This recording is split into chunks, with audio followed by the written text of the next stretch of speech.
Seguimos hablando de ese tema porque también reaccionó el gobierno. ¿Qué dice el ministro de Obras Públicas y también el viceministro de Transporte sobre la suspensión de la fase 2 de la reapertura económica en este punto de los transportistas y han negado un posible incremento al pasaje? Marcela Rivera con el detalle de las informaciones.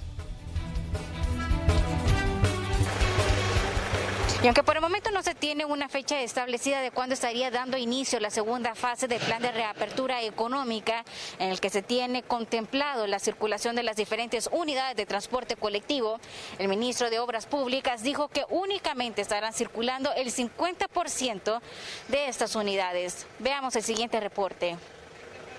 Por un tiempo indefinido, las unidades de transporte colectivo permanecerán guardadas hasta que las autoridades gubernamentales den luz verde a la segunda fase de la apertura económica, misma que fue retrasada debido al incremento de los casos de COVID-19. Como ya lo anunció el señor presidente, no vamos a dar inicio a la segunda fase de reapertura. El transporte colectivo estaba programado a iniciar en esta segunda fase y por el momento entonces vamos a tener que tener el transporte pues en pausa. Hemos llegado a diferentes consensos con los empresarios para poder postergar la fase 2 de la economía y de esta manera poder evitar el contagio. Sabemos que el transporte público es uno de los principales focos de contagio en nuestro país y con esto vamos a lograr de alguna manera reducir esto. Las autoridades estiman que la reanudación de las labores del transporte público de pasajeros será de manera gradual. Para la segunda fase, solamente el 50% podrá circular. Sabemos que la fase de la economía, por ejemplo en la fase 2, entran restaurantes y otro tipo de actividades económicas, ¿verdad?